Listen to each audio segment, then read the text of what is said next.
At 11:47 p.m., my phone buzzed on the nightstand. I squinted at the screen, expecting some late-night spam. Instead, I saw a message from my attorney. Just 3 words. Call me now. I knew that tone. He's not a man who panics, not a man who dramatizes. So if he texted me like that, something had already gone wrong. When he picked up, he didn't even say hello. His voice was low, almost careful. Your daughter's been planning something behind your back, and tonight she slipped. Badly. I listened without interrupting, the room around me sinking into a deeper stillness as each detail unfolded. Small signs I'd overlooked, decisions she'd made, pieces that now fit together with painful clarity. I sat there in the dark, listening as he explained how one mistake, one careless move, had exposed the whole scheme she'd spent months building. By the time he finished speaking, I realized something simple and devastating. My own daughter had been betraying me little by little, quietly chipping away at the trust I never thought she'd touch. And tonight, that silence finally cracked. Her perfect plot hadn't just crumbled. It exposed something far sharper, the kind of betrayal only blood can deliver. All of it uncovered by a single late-night message. I sat on the edge of the bed for nearly an hour, Margaret's wedding ring heavy in my palm. 3 years since her funeral, and I still reached for it when I needed courage. The gold band had worn thin from 40 years on her finger, but the inscription remained clear. Forever, M&N, June 15th, 1973. The house creaked around me, settling into its night sounds. Every beam and board held memories. The squeaky floorboard outside Victoria's childhood bedroom. The whistling radiator in the hall where Margaret hung our family photos. The grandfather clock in the front hall that chimed every quarter hour, marking time that suddenly felt precious. I walked downstairs in my bathrobe, bare feet cold against the hardwood floors. Margaret and I had refinished ourselves during the renovation of '89. The kitchen was moonlit silver, familiar shadows playing across surfaces I'd touched thousands of times. Margaret's coffee mug sat in the dish drainer where I'd left it after dinner, blue ceramic with tiny yellow roses from that craft fair in Vermont. I picked it up, running my thumb along the handle she'd worn smooth. Some nights, I still set 2 places for breakfast before catching myself. The newspaper from 3 days ago lay folded on the kitchen table, headlines already obsolete. I'd fallen behind on current events since Margaret died, finding it harder to care about distant crises when my own world had collapsed. But tonight, everything felt immediate, threatening. I made tea in Margaret's mug and sat at our kitchen table, the one we'd bought at an estate sale in 1974, young and broke and convinced we could make anything beautiful with enough love and elbow grease. 4 decades later, the scratched surface told the story of every meal, every homework session, every late-night conversation about dreams and disappointments. Victoria had done her algebra at this table. Stubborn and brilliant and so much like her mother, it sometimes took my breath away. She'd announced her engagement here, Marcus sitting beside her with that smile I'd initially mistaken for devotion but now recognized as calculation. When had I lost her? When had my daughter, the little girl who'd spent Saturday mornings in my workshop, learning the difference between Phillips and flathead screwdrivers, become someone who could look me in the eye and lie? The tea grew cold as I sat remembering better times, when betrayal was something that happened to other families. Oh. The next morning arrived gray and cold, matching my mood as I went through the motions of my daily routine. Coffee in Margaret's favorite mug, reading glasses perched on my nose as I scanned the obituaries first, then the business section. This was the life of Nolan Lewis, retired mechanical engineer, widower, father to one daughter who used to call every Sunday but hadn't in 3 months. My hands showed their age now, spotted skin, a slight tremor that made threading needles impossible. But my mind remained sharp, perhaps sharper than it had been when I was managing complex engineering projects at Pinnacle Engineering. Retirement had given me time to think, to observe, to remember why I'd fallen in love with solving problems in the first place. The house felt too big some mornings, 4 bedrooms, 2.5 baths, a basement workshop where I still tinkered with mechanical puzzles and old watches. The property was worth over $1 million now, according to the latest tax assessment. Add my retirement investments and the business I'd built over 30 years, and the total painted a comfortable picture for a man my age. Perhaps too comfortable. I finished my coffee and walked to the piano in the living room, running my fingers along the keys Margaret used to play. Above it hung our wedding photo. Her in that simple white dress she'd sewn herself. Me in my father's suit. Both of us young and convinced we'd live forever. The piano had been Margaret's domain. Sunday mornings, she'd play hymns she remembered from childhood while I made breakfast. Evening concerts for an audience of one, her fingers finding melodies that could calm any worry, heal any hurt. Since her death, the keys had grown dusty and silent, like so many other parts of our home. I touched middle C, and the note rang clear and true. Margaret had kept it perfectly tuned, even during her illness, insisting that music needed to be ready when inspiration struck. I played a simple melody, for Elise, the only piece I'd ever learned, wanting to surprise her on our 25th anniversary. The sound filled the empty house, echoing off walls that had heard this song 1,000 times. In the silence that followed, I could almost hear Margaret's voice. "Play it again, Nolan. It's beautiful when you don't rush." The doorbell interrupted my reminiscing. Through the front window, I saw a black sedan in my driveway and recognized my daughter, Victoria's silhouette on the porch. She wasn't alone. I opened the door to find Victoria standing beside a man in his 50s, wearing a charcoal wool coat and carrying a leather briefcase. His smile was practiced, professional, the kind that said he'd done this many times before. "Papa." Victoria kissed my cheek, her perfume overwhelming in the cold air. Something expensive, something new. Her coat was new, too. Cashmere, probably $1,000 cashmere. Where was she getting this money? "This is Dr. Raymond Castellanos. I mentioned you might benefit from talking to someone." Dr. Castellanos extended his hand. "Mr. Lewis, your daughter has expressed some concerns about your well-being. I wondered if we might have a brief conversation." I noticed how Victoria's eyes avoided mine, how she fidgeted with something on her wrist, a watch I'd never seen before. Gold and diamonds, the kind that cost more than most people's cars. "Concerns?" I kept my voice mild, curious.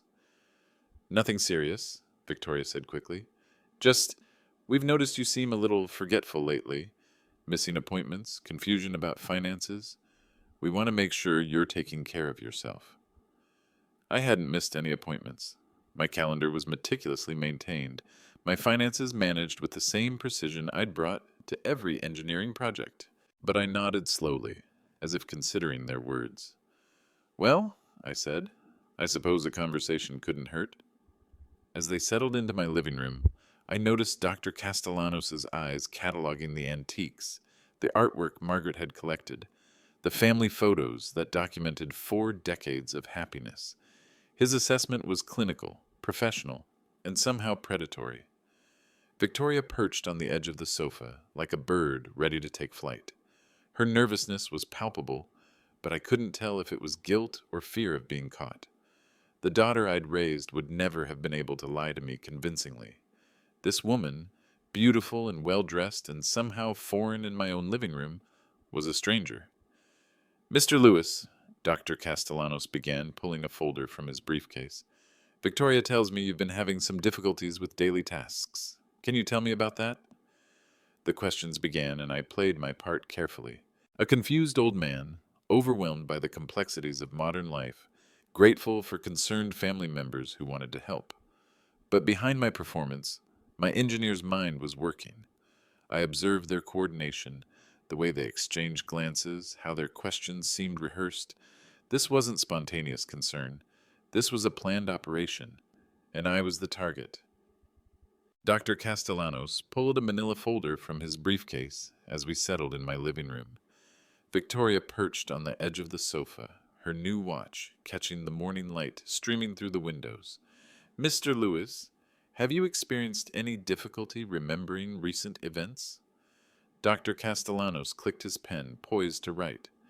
Sometimes I forget where I put my glasses, I admitted, reaching up to touch the frames currently perched on my nose. They're usually on my head.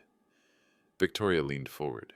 Papa, remember last week when you called me 3 times, asking about Mom's jewelry? You seemed confused about where you'd put her ring. I blinked slowly, as if trying to recall.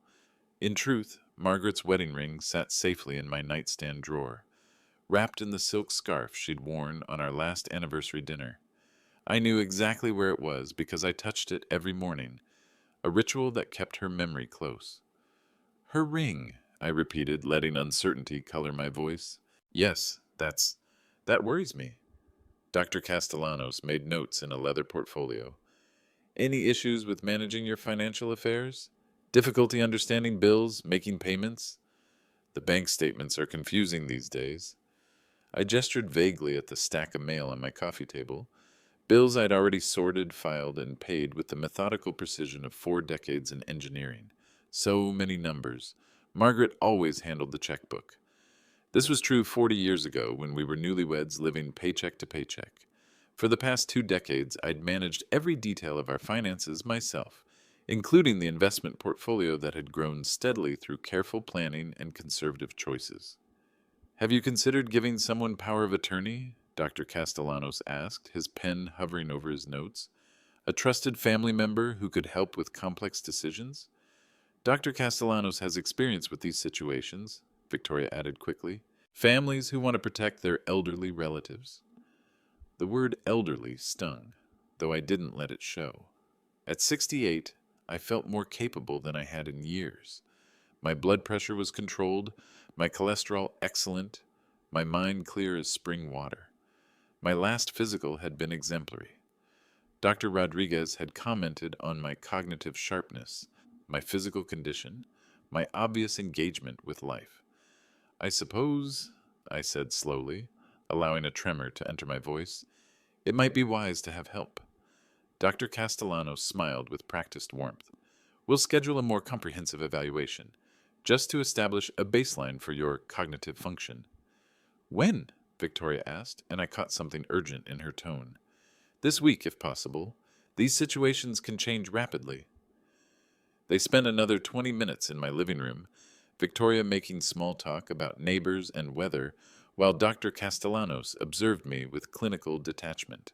I played my part carefully, occasionally losing track of conversations, struggling to remember names of people I'd known for decades, displaying the kind of mild confusion that might justify intervention. When Victoria excused herself to use the bathroom, Dr. Castellanos leaned forward with practiced intimacy. Mr. Lewis, I want you to know that what we're discussing is purely for your protection. Many elderly individuals become targets for financial exploitation. Your daughter is simply trying to ensure your assets are properly safeguarded. My assets? I repeated, as if the concept was foreign. Your home, your investments, your business interests? In the wrong hands, these could be mismanaged or stolen. But with proper legal protections in place, he let the sentence hang, watching my face for understanding. I nodded slowly, as if grasping a complex concept for the first time. After they left, I stood at my front window, watching the black sedan disappear down the tree-lined street. In my reflection, I saw an old man with silver hair and age spots on his hands, but behind my reading glasses, my eyes were sharp as ever. Margaret's piano sat silent in the corner, sheet music still open to the last song she'd played. Claire de Lune, her favorite Debussy. I could almost hear her voice. Nolan, sweetness, they're not as smart as they think they are. I had work to do. The call from Victoria came 2 days later, her voice bright with artificial cheer. Papa, I thought we could have dinner together, like old times. She wanted to bring Marcus, her husband of 5 years, and Dr. Castellanos. Just a casual evening. Marcus is excited to see the house again. I agreed, playing the part of a lonely widower, grateful for company. But as I hung up, I was already planning my next move. The dining room table could seat 8 comfortably, a relic from the days when Victoria brought friends home from college and Margaret cooked elaborate Sunday dinners. I set 4 places using our good china, the pattern Margaret had chosen for our wedding registry, Waterford crystal, Lenox plates with tiny roses that matched her coffee mug. I spent the afternoon cooking Margaret's pot roast recipe, the one Victoria had loved as a child. The irony wasn't lost on me. Preparing a family meal for people who were no longer family, at least not in any way that mattered. They arrived at 6:30, Victoria carrying a bottle of wine that probably cost more than my monthly grocery budget.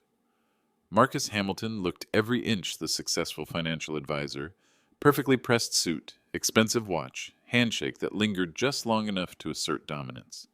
Nolan, great to see you, Marcus said, his eyes already cataloging the antiques, the artwork Margaret had collected over the years. House looks fantastic. You know, property values in this neighborhood have really held their strength. Dr. Castellanos settled into his chair with the air of a man accustomed to being the smartest person in the room. I served the pot roast slowly, my hands shaking just slightly, as I ladled gravy onto their plates. Careful there, Papa, Victoria said, reaching out to steady the serving spoon. Maybe next time we should order something instead of you cooking. I let a few drops spill onto the white tablecloth, Margaret's grandmother's tablecloth, hand embroidered with violets. Sorry, my hands aren't what they used to be. Over dinner, I played my role carefully. I forgot Marcus's last name twice, calling him Michael and then Martin. I mixed up dates from recent conversations, asking Victoria about her college roommate, as if she were still in school. When they mentioned current events, I responded with confusion, asking them to repeat things I'd heard perfectly the first time. But I also listened, and what I heard confirmed my worst suspicions. The new investment opportunity you mentioned, Marcus was saying to Victoria, cutting his meat with precise movements. We should move on that soon. Property values in this neighborhood won't stay depressed forever. Victoria shot him a warning look. Marcus, not now. I'm just saying, timing matters with these things. The longer we wait, Dr. Bowie. Castellanos cleared his throat diplomatically. Mr. Lewis, how are you feeling about managing your daily tasks? Cooking, cleaning, maintaining this large house? It's becoming difficult, I admitted, letting my voice waver with genuine emotion. Sometimes I forget if I've locked the doors at night. Sometimes I can't remember if I've taken my heart medication. This last part was true, not because of memory problems, but because I'd recently switched to a different time of day for the medication. But they didn't need to know that. That must be frightening, Dr. Castellanos said with practiced sympathy, making mental notes. Living alone, managing complex routines, many people your age find it overwhelming. Maybe we should talk about getting you some help, Victoria suggested gently. Someone to check on you, help with bills and appointments. Or, Marcus added with studied casualness, you could consider downsizing. Smaller place, easier to manage. Free up some of that equity for your retirement years. I dropped my fork, letting it clatter against the china plate with a sound that made Victoria wince. Sorry, clumsy tonight. As I bent to retrieve it, I caught Victoria and Dr. Castellanos exchanging glances, a look of satisfaction, of plans falling into place. Marcus was already calculating something in his head. I recognized the expression from my own days of mental arithmetic, figuring profit margins and overhead costs. Maybe we should help you think through some options, Victoria said gently, for your own safety and peace of mind. I nodded gratefully, the picture of an aging man overwhelmed by decisions. That's very thoughtful, dear. I just want to do what's best. The conversation continued for another hour, touching on topics that seemed casual, but weren't. My daily routines, my social connections, my understanding of financial matters.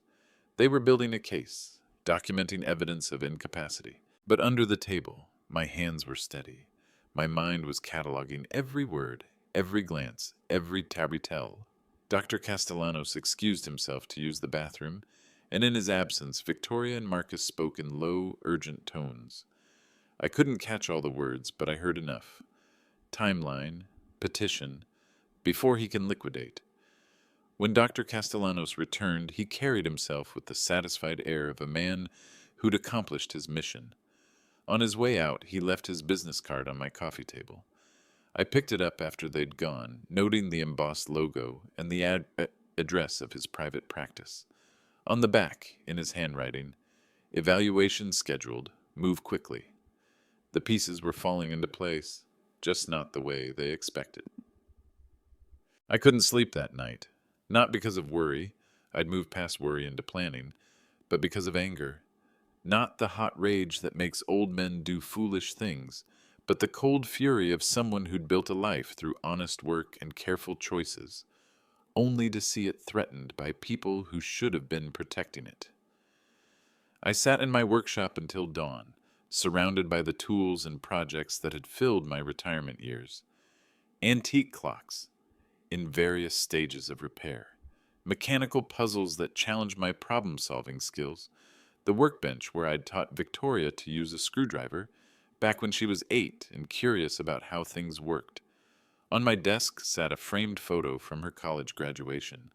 Margaret and I flanking our daughter in her cap and gown, all three of us grinning with pride and possibility. Victoria had graduated summa cum laude with a degree in psychology, had plans to help troubled families communicate better. The irony was devastating. I opened my laptop and began researching everything I could find about elder financial abuse. The statistics were sobering. Families were responsible for 60% of all cases. Adult children, particularly those facing financial stress, represented the largest category of perpetrators. Dr. Raymond Castellanos had a clean professional record, but his specialty was concerning. He frequently testified in conservatorship cases, almost always supporting the petitioning family members. His success rate suggested either remarkable clinical insight or remarkable flexibility regarding diagnosis. Marcus Hamilton's financial advisory practice was struggling. Public records showed 3 client complaints in the past year, an SEC investigation into possible mishandling of retirement accounts, and a business partnership that had dissolved acrimoniously 6 months ago. Victoria and Marcus's personal finances painted a picture of people living well beyond their means. Their Californian mortgage was interest only, probably reset to a much higher rate. Credit card debt across multiple accounts. A home equity line of credit that was nearly maxed out. They needed money, a lot of it, and soon.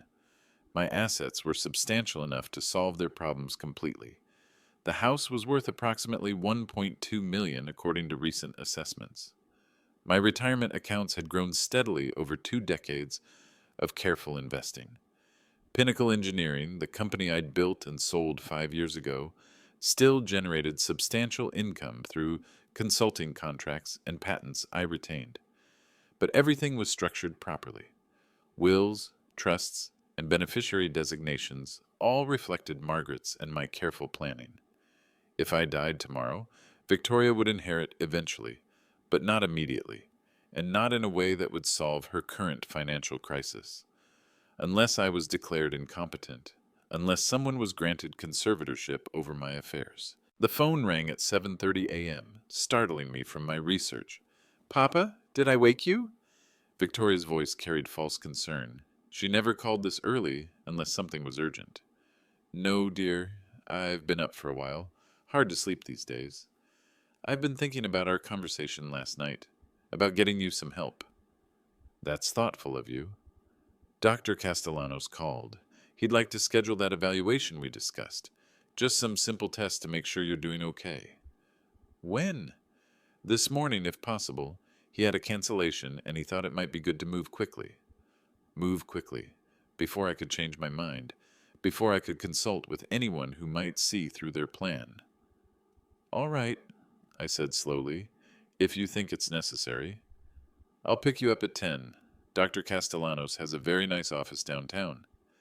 After I hung up, I made 2 phone calls. The first was to Frank Morrison, my attorney for the past 15 years. "Frank, I need to see you today, before noon." "Of course, Nolan. What's this about?" "I think my daughter and her husband are planning to have me declared incompetent so they can control my assets, and I think they've found a psychiatrist willing to help them do it." The silence stretched for several seconds. "Jesus Christ, are you sure?" "Sure enough to need legal protection. Can you meet me at 11:30? "I'll clear my calendar. And Nolan, Don't sign anything, agree to anything, or give anyone power of attorney until we talk. The second call was to Dr. Elena Rodriguez, the psychiatrist who'd evaluated me 3 years ago when I was going through the worst of my grief after Margaret's death. She'd been thorough, compassionate, and absolutely honest about my mental state. Dr. Rodriguez, this is Nolan Lewis. I need an independent psychiatric evaluation, and I need it fast. What's the situation? I explained briefly, and she listened without interrupting. I can see you this afternoon at 3, she said finally. Bring any documentation you have, and Nolan, be very careful about what you say to anyone else until we complete our assessment. At exactly 10 o'clock, Victoria knocked on my door. She was alone, which surprised me. Where's Marcus? I asked as we drove downtown. Working, but he sends his love. Dr. Castellanos' office occupied the top floor of a medical building that screamed expensive. The waiting room was decorated in soothing earth tones, classical music playing softly in the background, everything designed to put anxious families at ease while they made irreversible decisions about their loved ones. Mr. Lewis, thank you for coming in, Dr. Castellanos said, appearing with that practiced smile. Victoria, you're welcome to wait here. This should take about an hour. His office was larger than my living room, with certificates and awards covering one wall like trophies. He settled behind a massive desk and opened a file that was surprisingly thick for someone he'd supposedly just met. I understand you've been experiencing some memory difficulties, he began, clicking his pen. Some, I admitted. It's concerning. The questions started simple and grew more complex. Memory tests, reasoning puzzles, mathematical calculations. I answered carefully, occasionally pretending confusion, sometimes displaying very real worry about my cognitive state. But I also watched Dr. Castellanos. His note-taking was selective, emphasizing my hesitations while ignoring my correct answers. When I solved a complex mathematical problem quickly, he moved on without comment. When I paused to consider a tricky question, he wrote extensively, Mr. Lewis, in your opinion, are you capable of managing complex financial decisions? I let uncertainty cloud my expression. I used to be. Margaret always said I was good with money, but lately, things seem more complicated than they used to be. Have you considered having someone help you with these decisions? Someone you trust? Victoria has offered. She's very smart about these things. Yes, she is. In fact, she's been researching ways to help you protect your assets from potential exploitation. I blinked slowly. Exploitation? Unfortunately, elderly individuals are often targeted by unscrupulous people who try to manipulate them into making poor financial choices. Having a family member involved in major decisions can provide important protection. The evaluation continued for another 40 minutes, with Dr. Castellanos leading me through scenarios designed to demonstrate impaired judgment. By the time we finished, I could see he'd already reached his conclusion. Mr. Lewis, based on our conversation today, I believe you would benefit from some assistance with complex decision-making. Nothing dramatic, just having a trusted family member involved when you're making major financial choices. What would that involve? Legal documents that would give Victoria the authority to help you manage certain affairs. For your protection, of course. In the waiting room, Victoria stood immediately when she saw us. How did it go? Very well, Dr. Castellanos said. We'll have the report ready by tomorrow. On the drive home, Victoria was unusually quiet. Finally, she said, Papa, I hope you understand that everything we're doing is because we love you. I patted her hand with genuine affection. Despite everything, she was still my daughter. I know you believe that, dear. But as she dropped me off at my house, I was already planning my next move. At 3 o'clock, I had an appointment with Dr. Elena Rodriguez. At 4:30, I was meeting with Frank Morrison. By tomorrow morning, they were going to discover that this particular old man wasn't going down without a fight. Dr. Elena Rodriguez's office couldn't have been more different from Dr. Castellanos' expensive setup. Located in a modest professional building, her waiting room was functional rather than luxurious, with actual medical journals on the coffee table instead of decorative magazines. Nolan, you look well, she said, greeting me personally instead of sending an assistant. Though I imagine you're feeling anything but well, given the circumstances. I'd known Dr. Rodriguez for 5 years, ever since Margaret's illness forced me to confront my own mental health. She'd helped me navigate the depression and anxiety that came with watching my wife die slowly, then guided me through the complicated grief that followed. Elena, I think my daughter and her husband are trying to have me declared incompetent so they can control my assets. That's a serious accusation. Tell me everything. I spent 90 minutes walking her through the entire situation. Victoria's sudden concern about my mental state, Dr. Castellanos's leading questions, Marcus's comments about property values and timing.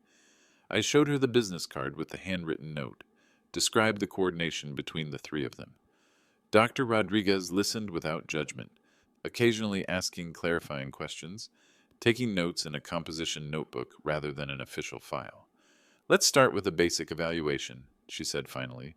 The same battery of tests I administered 3 years ago, so we have a baseline for comparison. The next 2 hours were exhaustive. Memory tests, cognitive assessments, reasoning puzzles that challenged every aspect of my mental function. Unlike Dr. Castellanos, she recorded everything: correct answers, incorrect responses, the speed of my problem solving, my emotional reactions to difficult questions. Nolan, your cognitive function is actually better than it was 3 years ago, she said when we finished. Whatever depression and anxiety you experienced after Margaret's death has clearly resolved. Your memory, reasoning ability, and executive function all test well above average for your age group. So I'm not experiencing dementia. Not even close. You're experiencing normal aging, some slower processing speed, occasional word-finding difficulties, but nothing that would impair your judgment or decision-making ability. Then why would Dr. Castellanos suggest otherwise? Dr. Rodriguez chose her words carefully. Without seeing his evaluation, I can't comment on his specific conclusions, but what I can tell you is that if someone wanted to manipulate test results to suggest cognitive impairment, there are ways to do that. Such as leading questions that create confusion, focusing on normal hesitations while ignoring correct answers, creating artificial time pressure that makes anyone seem confused, asking questions outside someone's knowledge base and interpreting normal "I don't know" responses as memory loss. Would that hold up in court? Depends on the court, the judge, and whether anyone challenges the evaluation. Most conservatorship proceedings are rubber-stamped, especially when families appear to be acting in good faith. I felt something cold settle in my stomach. What do I need to do? Document everything. Get an independent evaluation from someone with no connection to any party in the case, and be very careful about any legal documents you're asked to sign. They're meeting me tomorrow morning to discuss Dr. Castellanos' recommendations. Don't agree to anything. Tell them you want time to think about it. Maybe consult with your own attorney. Stall until we can get proper protections in place. From Dr. Rodriguez's office, I drove directly to Frank Morrison's law practice. Frank had handled Margaret's and my estate planning, my business sale, and various legal matters for 15 years. More importantly, he was one of the few people who knew exactly how mentally sharp I remained. Nolan, this is worse than I thought, he said after reviewing my notes from Dr. Castellanos' evaluation. They're moving fast, which suggests they're either desperate or they know something we don't. What kind of something? Maybe they've already started the conservatorship petition process. Maybe they've been planning this longer than you realize. Maybe they have debts coming due that require immediate resolution. Frank pulled up California court records on his computer, searching for any filings involving Victoria or Marcus. After 20 minutes, he found what we were looking for. Here it is. Petition for emergency conservatorship filed yesterday afternoon in Los Angeles County.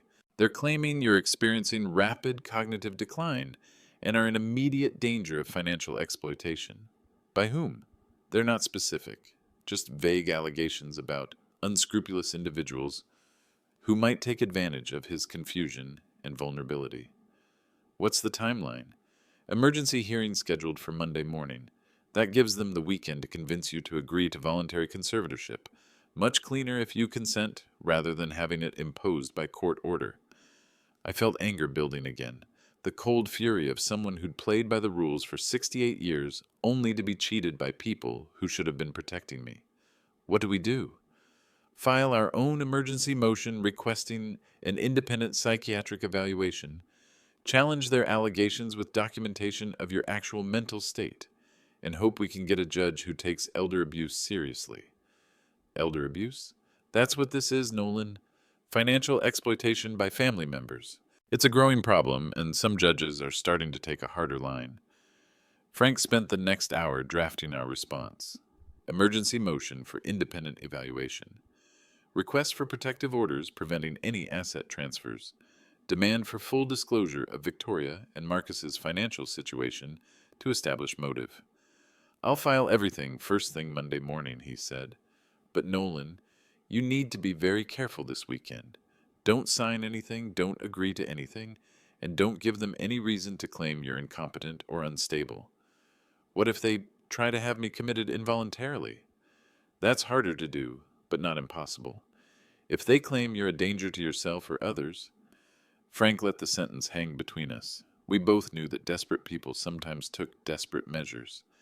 I drove home as the sun was setting, casting long shadows across the neighborhood. Margaret and I had called home for 37 years. Every house held memories. The Johnsons, who'd helped us move in back in '86. The Patels, who'd brought food every day during Margaret's final illness. The young couple with twins who still waved when they saw me working in my garden. These people knew me. They'd watched me handle Margaret's death with grace and dignity. They'd seen me maintain my independence, my mental sharpness, my engagement with life. But none of them would be in a Los Angeles courtroom Monday morning when a judge decided whether I was capable of managing my own affairs. That evening I sat in Margaret's chair, the reading chair by the window where she'd spent hours with her books and her crossword puzzles, and tried to imagine what she would tell me to do. Fight, I could hear her saying. You didn't build that business and raise that child and survive my death just to roll over for thieves, even if one of them used to be ours. I picked up the phone and made one more call. Victoria? It's Papa. About tomorrow's meeting with Dr. Castellanos. Could we postpone until next week? I'm feeling a bit overwhelmed and would like some time to think about everything. The silence stretched for several seconds. Papa, Dr. Castellanos thinks it's important to move quickly. These kinds of decisions get harder when you wait. I understand, dear, but I need a few days to process everything. Surely that's not unreasonable. Another pause. Let me talk to Marcus and Dr. Castellanos. Maybe we can work something out. After I hung up, I walked through my house, turning on every light. The Victorian glowed like a beacon against the November darkness. 4,000 square feet of memories, love, and careful stewardship. Tomorrow, the real battle would begin. But tonight, I was still master of my own domain, captain of my own ship, and I intended to stay that way. The call came at 9:15 Saturday morning. Papa, we've talked it over, and Dr. Castellanos really thinks we should meet today. He's concerned that waiting might not be in your best interest. Victoria's voice carried a new urgency, a barely controlled anxiety that confirmed my suspicions. They were working on a timeline that didn't allow for delays. What exactly does he want to discuss? Just some simple arrangements to help you manage things better. Legal protections, really. Nothing complicated. What kind of legal protections? We'll explain everything when we see you. Can Marcus and I come over around 11? I agreed, though every instinct screamed against it.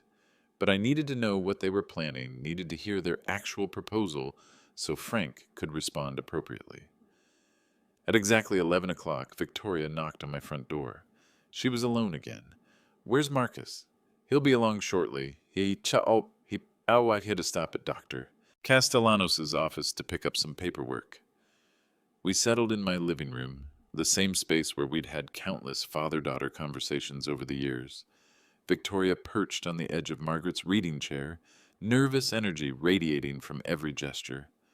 Papa, I know this is all happening very quickly, but Dr. Castellanos is concerned that you might be vulnerable to people who could take advantage of your situation. What situation? Your confusion, Your memory problems? The difficulty you're having with complex decisions. I let her words hang in the air, studying my daughter's face. She couldn't meet my eyes directly, couldn't maintain the pretense of concern without visible effort. What exactly is Dr. Castellanos recommending? Legal guardianship, just for financial matters. You'd still live here, still make your own choices about daily things. But major financial decisions would be reviewed by someone who could protect you from making mistakes. And who would that someone be? Marcus and I would be willing to help, if you wanted us to. There it was, the trap laid bare, wrapped in the language of love and protection. Marcus arrived 20 minutes later, carrying a leather portfolio and wearing the satisfied expression of a man who thought the hard work was finished. Dr. Castellanos followed him through my front door without invitation, as if he belonged in my home. Mr. Lewis, I hope you've had time to consider our conversation yesterday, Dr. Castellanos said, settling into my reading chair with casual authority. I believe we discussed some arrangements that could provide you with important protections. He opened his portfolio and pulled out several documents. These are standard conservatorship papers. Very routine, very simple. They would just give Victoria and Marcus the legal authority to help you with complex financial decisions. What would I be giving up? Nothing significant, Marcus said quickly. You'd still own everything, still live here, still make your own choices about daily matters. We'd just be involved in major financial transactions, such as selling property, major investments, anything over, say, $5,000. I nodded slowly, as if considering this reasonable proposal. And if I wanted to make a large purchase or investment, we'd discuss it together. Make sure it's in your best interest. Who decides what's in my best interest? Dr. Castellanos leaned forward with practiced sincerity. The three of us, working together. But ultimately, Victoria and Marcus would have final authority. For your protection, you understand? I understood perfectly. They were asking me to sign away control of every significant asset I owned, trusting that people who'd already lied to me would somehow act in my interest rather than their own. This is a big decision, I said finally. Could I have some time to read through these documents? Victoria and Marcus exchanged glances. Of course, Victoria said. But Dr. Castellanos thinks it would be better not to wait too long. These situations can change quickly. What situations? Your cognitive state, Dr. Castellanos explained. In my experience, elderly patients who are experiencing decline often have periods of clarity, followed by periods of greater confusion. We'd want to finalize these protections while you're still able to understand and consent to them. The threat was delicately phrased, but unmistakable. Sign now, while you're still legally competent, or we'll have you declared incompetent and take control anyway. I understand, I said. Could I have until Monday to decide? Monday? Marcus looked genuinely alarmed. Papa, that might not be... wouldn't it be easier to just take care of this today? Get it off your mind? Monday, I repeated firmly. I want to read everything carefully. I suppose I should talk to my own lawyer, shouldn't I? The temperature in my living room seemed to drop 10 degrees. Your lawyer? Victoria asked carefully. Frank Morrison. He handled Margaret's and my estate planning. I should probably have him review these documents, make sure I understand what I'm signing.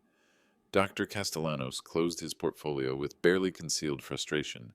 Of course, though I should mention that many elderly individuals find legal consultations confusing. Sometimes attorneys, they don't always understand the medical necessities involved. Frank has known me for 15 years. I think he'll understand. After they left, I sat in my living room, holding the conservatorship documents they'd wanted me to sign immediately. The language was dense, filled with legal terminology that would intimidate most people. But 40 years of reading engineering contracts had taught me to parse complex documents. They weren't asking for limited financial oversight. They were asking for complete control over every aspect of my financial life.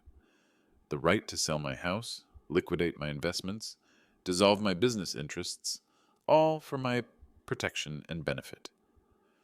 I called Frank Morrison's emergency number. Frank, they just left.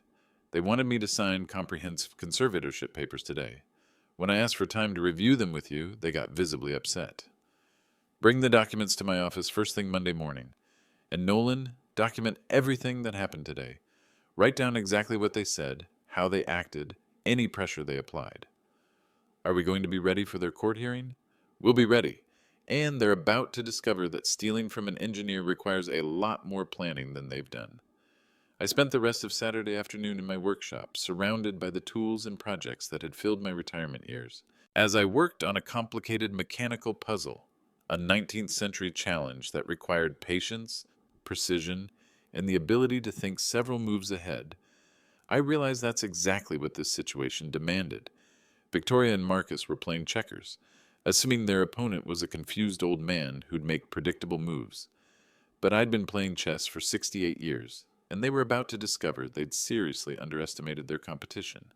Sunday morning, I made a decision that would change everything. I called Sarah Mitchell, the real estate agent Margaret and I had used years ago when buying rental property. Sarah, this is Nolan Lewis on Maple Street. I think it's time to sell the house.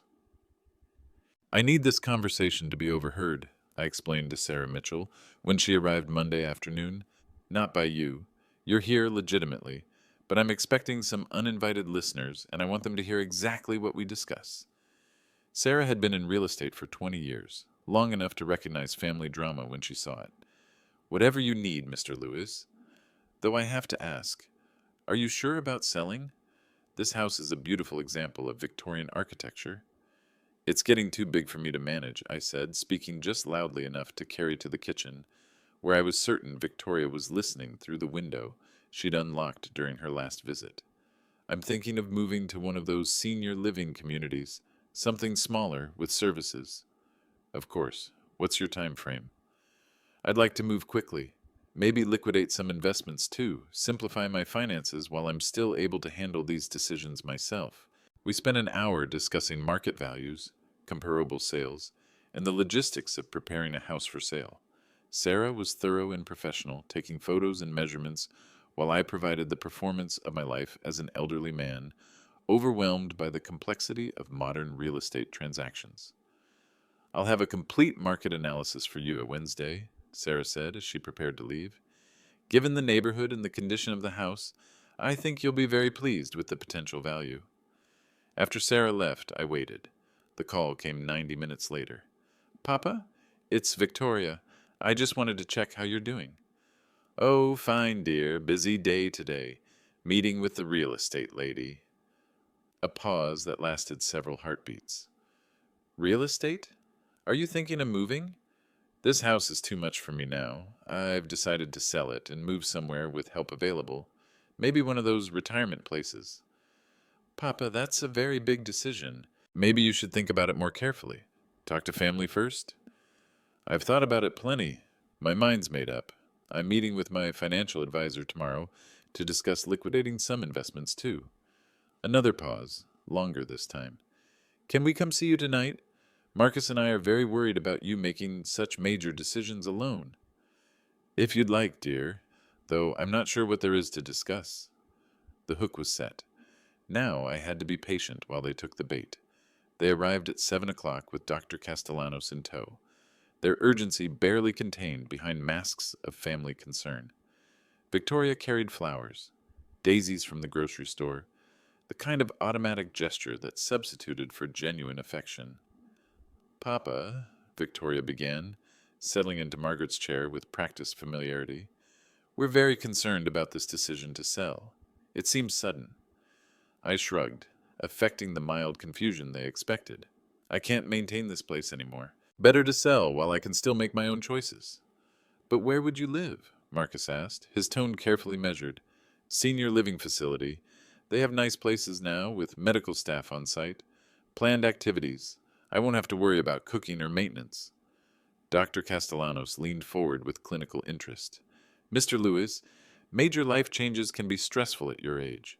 Perhaps we should complete that evaluation we discussed before you make irreversible decisions. What kind of evaluation? Just some simple tests.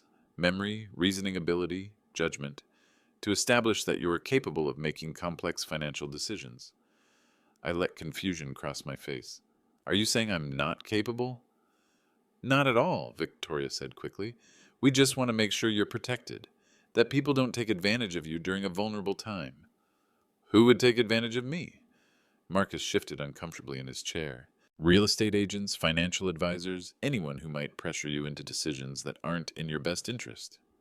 Like selling this house? Potentially, yes, Dr. Castellano said smoothly. If your judgment is impaired, you might not recognize predatory behavior.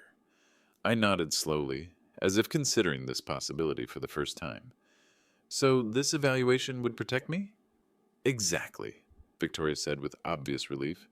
And afterward, if there are any concerns about your capacity, we could help you make decisions. Legally, I mean. Marcus knows about financial planning.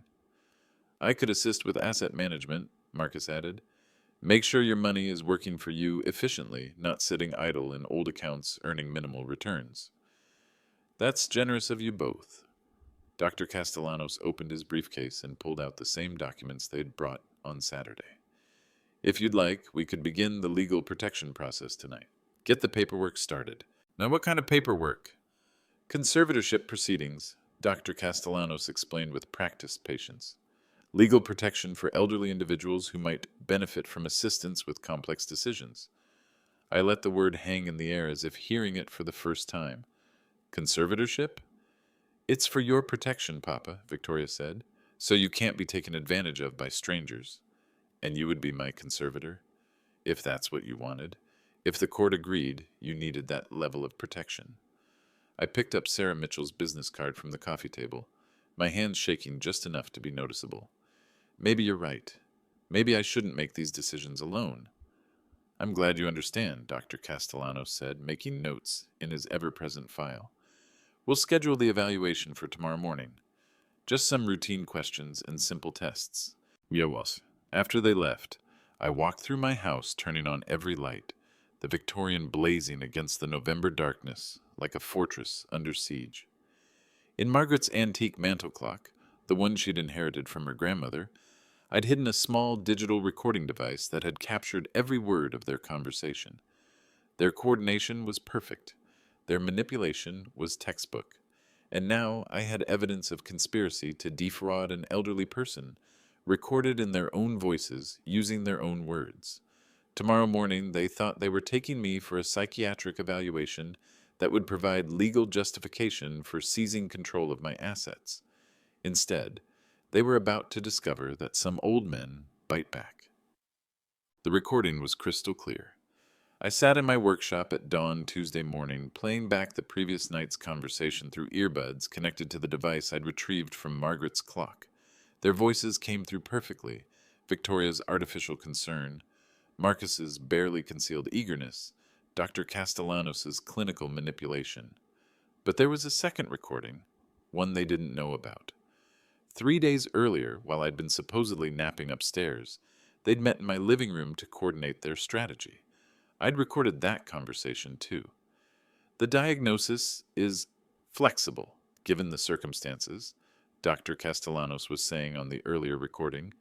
Once we have conservatorship, liquidating the business assets should take 30 days maximum. The house can be sold immediately if we structure it as an emergency placement. What about Dr. Rodriguez? Victoria's voice sharp with worry. Marcus found out she has a reputation for being thorough. What if she doesn't agree with your assessment? We'll cross that bridge when we come to it. The important thing is timing. If your father liquidates assets before we can intervene legally, we lose our window. He signed papers with that real estate agent yesterday, Marcus added. We need to move fast. Emergency conservatorship petition. I'll testify that he's experiencing rapid cognitive decline, potentially dangerous to himself and vulnerable to financial exploitation. The court will grant temporary protection while we conduct a full evaluation. And then? Asset protection orders.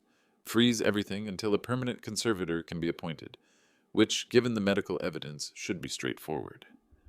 I stopped the recording and sat in the silence of my workshop, morning sun streaming through windows I'd installed myself 20 years ago. The basement had always been my sanctuary, filled with the tools and projects that had sustained me through 40 years of engineering challenges and 5 years of retirement. They were going to take all of it, The house Margaret and I had filled with love and memories, the business I'd built through careful work and honest dealing, the financial security we'd planned for our old age. But only if I let them. I climbed the stairs to my bedroom and opened the drawer of my nightstand. Margaret's wedding ring lay wrapped in her silk anniversary scarf, where it had rested every night for 3 years. I slipped the ring onto my pinky finger, the only finger it still fit. The weight of it felt right, familiar. Margaret had worn it for 40 years, through raising Victoria, building our life together, fighting the cancer that eventually claimed her. She'd never removed it, not even during her final hospital stay. "We're going to win this one, sweetheart," I whispered to our photograph on my nightstand. They picked the wrong old man to mess with. At exactly 9 a.m., I called Frank Morrison. "Frank, they took the bait. I need you to file our response immediately." "What response?" "I'm requesting an independent psychiatric evaluation by Dr. Elena Rodriguez. I'm also requesting a forensic accounting review of any unauthorized access to my financial records." "And Frank?" "Yes? I have recordings." The silence stretched across the phone line for several seconds. "Jesus, Nolan, are you sure about this?" "Dead certain. They filed the emergency petition yesterday afternoon, didn't they?" "How did you know?" "Because I forced their hand. They couldn't risk me actually selling assets before they could freeze them legally. When can we meet?" "I'll be there in an hour. And Nolan, don't talk to anyone else until I arrive. Don't answer the phone. Don't answer the door. Nothing." But the phone rang 20 minutes later, Victoria's number on the caller ID. "Papa, it's time for your appointment with Dr. Castellanos. I'm in your driveway." "I'll be right out, dear." I had one more performance to give. Dr. Castellanos had upgraded his office setup for our evaluation. Video camera discreetly positioned to record my responses. A court reporter in the corner there to create an official transcript. 2 additional people I didn't recognize, probably witnesses to my supposed incompetence. "Mr. Lewis, thank you for coming in today," Dr. Castellanos said, his tone more formal than before. "As I explained, this evaluation will help us determine the level of assistance you might need with complex decisions." The questions were more aggressive this time, designed to create confusion and document incapacity. Mathematical problems with deliberately unclear wording, memory tests that would challenge someone half my age, reasoning puzzles that assumed knowledge I'd never possessed. "Mr. Lewis, can you explain the difference between a stock and a bond?" I paused, letting uncertainty cross my face. Margaret always handled those things. I'm not sure I understand the difference." This was partially true. Margaret had been our family's bond expert, preferring their stability to my higher-risk stock investments, but I'd been managing a diversified portfolio for 20 years. "Can you tell me the current value of your investment accounts?" "I think, well, the statements are very confusing. Maybe 400,000? Or was that the house value?" Dr. Castellanos made extensive notes. The truth was that my retirement accounts totaled over 1.8 million, managed with the same precision I'd brought to every engineering project. "Mr. Lewis, if someone offered to buy your house for half its market value, would you recognize that as problematic?" I blinked slowly. "If someone wanted to buy my house, I suppose I'd ask Victoria. She's much smarter about these things than I am." "And if Victoria advised you to accept the offer?" "I'd trust her judgment. She's my daughter." Perfect. I just provided recorded testimony that I relied completely on Victoria's financial advice and would follow her recommendations without question. The evaluation continued for 2 hours, with Dr. Castellanos building a comprehensive record of cognitive impairment, financial confusion, and dangerous vulnerability to exploitation. When we finished, he addressed the court reporter directly. "Let the record show that Mr. Lewis demonstrated significant deficits in financial reasoning, memory function, and practical judgment that would substantially impair his ability to manage assets safely." In the waiting room, Victoria stood immediately when she saw us emerge. "How did it go?" "Very concerning," Dr. Castellanos said gravely. "We'll need to move quickly to establish proper protections." On the drive home, Victoria was unusually quiet. Finally, she said, "Papa, Dr. Castellanos is going to recommend emergency conservatorship. It's for your own safety. What does that mean? It means Marcus and I will help you with important decisions. Make sure you're protected from people who might try to take advantage of you. I nodded gratefully, the picture of an aging man, relieved to have family looking out for him. That sounds wise, dear. I don't want to make any more mistakes. But as she dropped me off at my house, I was already implementing the final phase of my plan. Phase 1 had been intelligence gathering. Phase 2 was building the trap. Phase 3 was about to begin, letting them destroy themselves. At 4 o'clock that afternoon, Frank Morrison knocked on my front door, carrying a briefcase full of legal documents, and wearing the grim expression of an attorney preparing for war. They filed for emergency conservatorship this morning, he said without preamble. Hearing scheduled for Thursday. But Nolan, we're going to be ready. What do we have? Independent psychiatric evaluation by Dr. Rodriguez, showing perfect cognitive function. Forensic analysis of your financial records proving methodical, intelligent management, and most importantly, those recordings you mentioned. Frank listened to both conversations, his expression growing increasingly dark. This is criminal conspiracy, Nolan. Fraud, elder abuse, potentially racketeering if we can prove Dr. Castellanos has done this before. What happens Thursday? We expose everything.